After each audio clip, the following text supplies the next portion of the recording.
On July 20th, 2015, 60-year-old Mary Yoder, a chiropractor from Whitesboro, New York, was seeing patients as usual. She had been in practice with her husband, Bill, for 30 years. Small clinic, small town, everyone knew each other. Mary was one of those people who can be described in one word: bright. A friend who saw her that morning would later tell investigators she radiated warmth and inner peace. She practiced holistic medicine. She grew herbs in her own garden. She took care of her health. She was in excellent physical shape for her age. Around 4:30 in the evening, something changed. Mary began to feel ill: nausea, stomach cramps, diarrhea. She assumed it was a stomach virus and went home earlier than usual. She went to bed, hoping that everything would be fine in the morning. In the morning, it was worse, much worse. The vomiting did not stop. The diarrhea worsened. All the fluids left her body. Bill took her to St. Elizabeth Hospital in Utica. Doctors examined her, started an IV, and expected her to spend the night under observation and go home in the morning. A typical stomach virus, nothing serious. But by evening, her condition began to rapidly deteriorate. Her temperature soared. Her blood pressure dropped. Her organs failed one by one, as if something was destroying her body from the inside, cell by cell. She was transferred to the intensive care unit. Her 3 children rushed to the hospital. Mary's heart stopped several times. Intensive care. Stopped again. Intensive care again. The doctors did everything they could, but they didn't understand what they were treating. They were treating the symptoms without knowing the cause. On July 22nd, 2 days after the first symptoms appeared, Mary Louise Yoder was pronounced dead. She was 60 years old, a grandmother, a mother of 4, a wife. The judge who would later preside over the case would say that she died painfully, and no one understood why. The doctors were puzzled. The symptoms didn't fit together. They contacted the Poison Control Center. They ran standard tests for arsenic and cyanide. Negative. 2 months passed. The Poison Control Center chemists continued to analyze the samples. Finally, on September 17, 2015, the result: colchicine. There was colchicine in her system. It's a drug for gout, a joint disease. At the right dose, it relieves inflammation. At the wrong dose, it kills. Slowly, painfully, destroying cells from the inside. All fluids leave the body. Organs fail one by one. Death occurs within 2 or 3 days. Mary Yoder didn't have gout. She was never prescribed colchicine. She never took it. Someone gave her the drug. Someone put it in her food or drink. And that someone knew what they were doing. Mary's family, 3 daughters and a son, Adam, was in shock. Mary's sisters were the first to call the police. Not her husband, not her children, her sisters. On October 15th, the Oneida County Sheriff's Office launched an investigation. The first suspect was the husband, Bill Yoder. It's standard procedure. When a spouse dies, the other spouse is checked first. Investigators reviewed the insurance policies. Nothing suspicious. They checked the finances. Clean. Then a detail emerged that momentarily caught their attention. Bill had begun a relationship with Mary's sister, the widowed Katie, shortly after the funeral.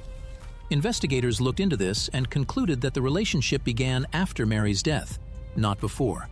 Bill was pushed aside, but not for long.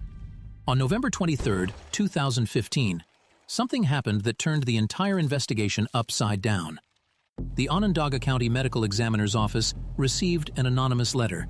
That same day, the Oneida County Sheriff's Office received an identical letter. 2 letters, identical, sent simultaneously. The letters claimed the author knew who poisoned Mary Yoder, and they pointed to her son, Adam. The letters stated, "In Adam's car under the passenger seat, there was a bottle of colchicine. Check it out." On December 8th, detectives called Adam to the station. While he was giving a statement, his car was searched. Under the passenger seat, exactly where the letter indicated, they found a bottle of colchicine, a cardboard package, a receipt with an email address similar to those Adam used. Investigator Mark Van Namey would later recount in the documentary, when Adam was informed of the find, the cigarette almost fell out of his mouth. He was in shock. But here's the problem. Adam couldn't have poisoned his mother. On the day Mary became ill, July 20th, Adam was on Long Island visiting one of his sisters.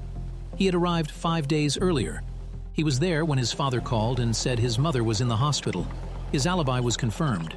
He physically couldn't have put poison in her food that day. That meant the bottle was planted in the car. That meant the anonymous letter wasn't a tip from a witness. This is an attempt to frame Adam. Someone poisoned Mary, then planted evidence in her son's car, then wrote an anonymous letter so the police would find it. 3 acts. By the same person. Question: who wrote the letter? Investigators started with the immediate circle.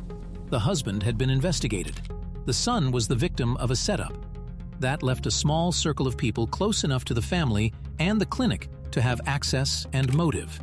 And at the center of this circle stood Kaitlyn Conley, 23 years old, a receptionist and office manager at the Yoder Clinic. She had worked there for 4 years. She was practically a member of the family. Mary treated her warmly. In Mary's obituary, Kaitlyn was listed as a close friend. After Mary's death, she wrote on social media, "If love could save you, you would live forever." And there was one more detail. Kaitlyn Conley was Adam Yoder's ex-girlfriend. Their relationship lasted for several years, stormy, with breakups and reunions, with accusations of violence on both sides, toxic in the truest sense of the word. When detectives called Conley in for questioning, she showed up, without a lawyer, voluntarily, several times. She admitted writing the anonymous letter, but she explained it this way. Adam allegedly confessed to her that he killed his mother. He said he regretted it. She didn't come sooner because she was afraid of him. He, she said, was aggressive. He hit her, threatened her. She feared for her life. So instead of going to the police directly, she sent the anonymous letter. Sound plausible? Perhaps. But investigators decided to dig deeper. And here begins the part of the story that made prosecutor Lori Lizzie later say, "This is the strangest case I've ever worked." Because each layer of this case made it more complex, not simpler. Each new piece of evidence simultaneously pointed to guilt and suggested innocence.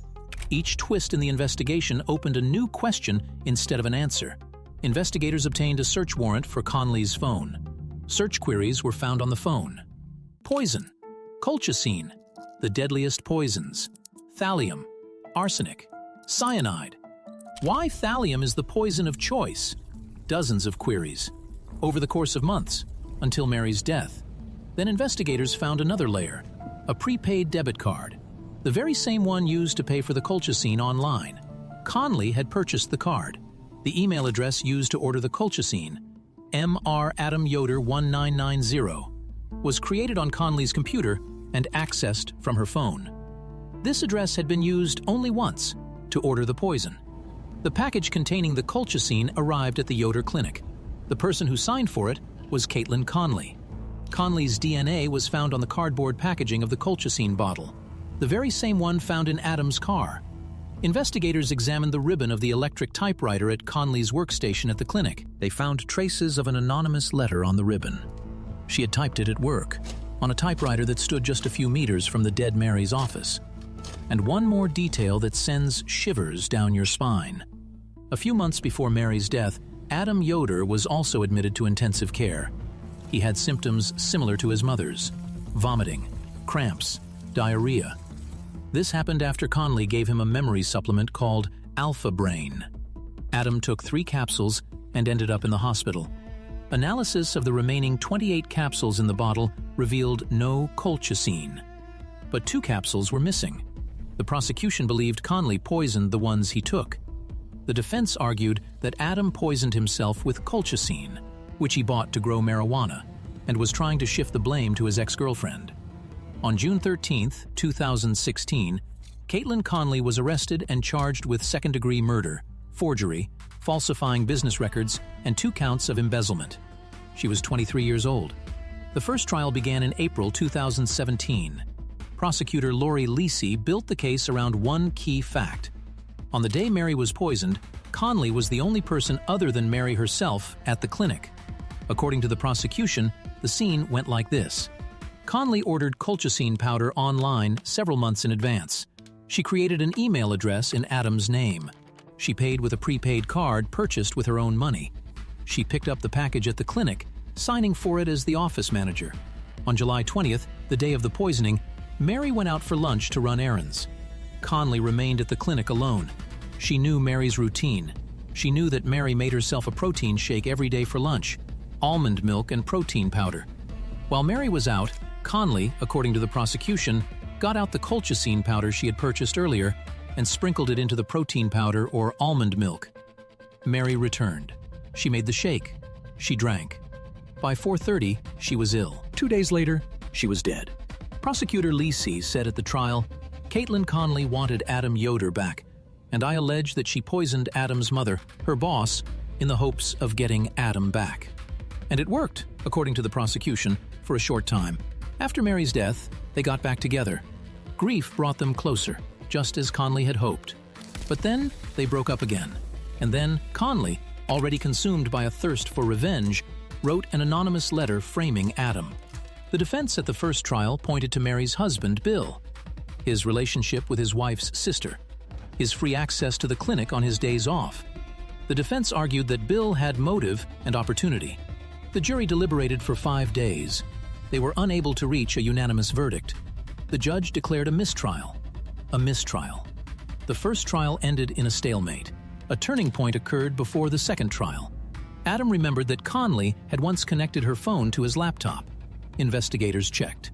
Adam's laptop contained a backup copy of Conley's phone from August 2015, a month after Mary's death. Forensic scientist Anthony Martino found screenshots of articles in the backup copy. Why thallium is the poison of choice, the world's most toxic substances. He found emails sent from Conley's email address to Mr. Adam Yoder, 1990. He found search histories on chemical company websites. Invisible evidence that existed in digital space, waiting to be discovered. The second trial began in October 2017. This time, the defense changed its strategy.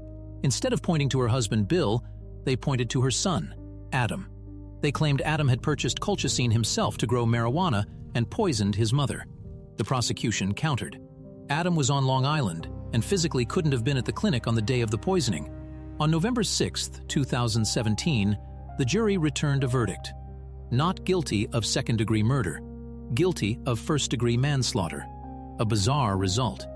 The jury didn't believe it was a premeditated murder, but they believed she killed.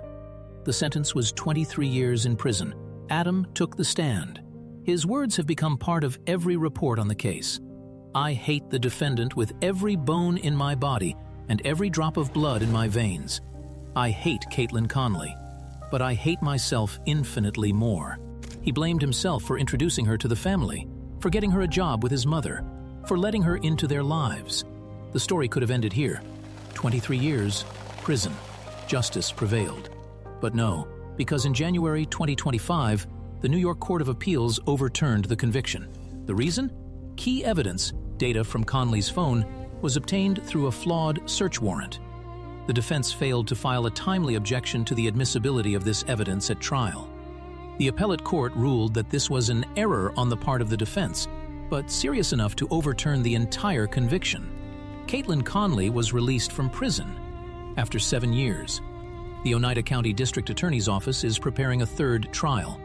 As of the fall of 2025, the case is open. Conley is free.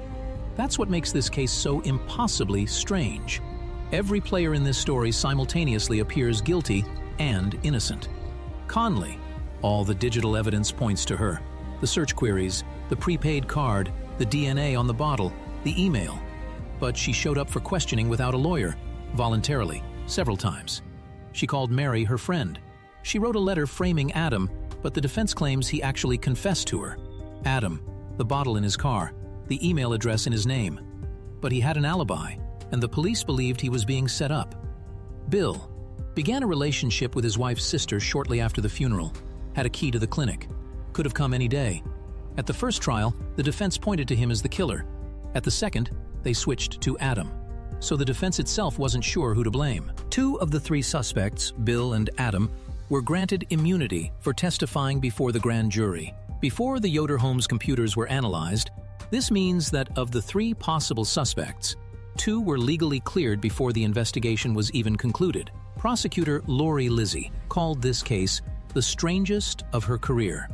And here's why. Because there's not a single fact in this case that can't be interpreted in 2 ways. Search queries about poisons? The prosecution says, planning a murder. The defense says, the curiosity of a college student studying forensics. DNA on a bottle? The prosecution: she touched poison. The defense: she touched a bottle that someone planted over her. An anonymous letter? The prosecution: an attempt to frame an ex. The defense: an attempt to help the investigation based on Adam's real confession. Every piece of evidence is a mirror. Turn it one way, and you're guilty. Turn it the other, and you're innocent. And juries in both trials showed this. The first couldn't decide at all. The second compromised. Not murder, but manslaughter. As if they themselves didn't fully believe what they were claiming. Mary Yoder died a painful death from a poison that wasn't prescribed to her, that couldn't have accidentally ended up in her food, that someone deliberately ordered online, paid for with a prepaid card, received in the mail, slipped into her food, and then tried to pin it on her son. That's a fact.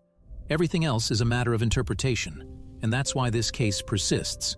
10 years, 2 trials, 1 overturned conviction, 1 pending third trial, 1 dead woman everyone loved, and no definitive answers. The Yoder family has waited nearly a decade for justice, and there's no end in sight. Adam Yoder told the court he hated himself more than he hated the defendant, because he brought her into the house, because he introduced her to his mother, because he got her a job at the clinic, because he let into the family the man who, according to the prosecution, killed his mother to bring him back. If this is true, then this is a story about how a toxic relationship between 2 young people cost the life of an innocent woman who suspected nothing. If not, then this is a story about how the justice system spent 10 years trying to convict an innocent person based on evidence that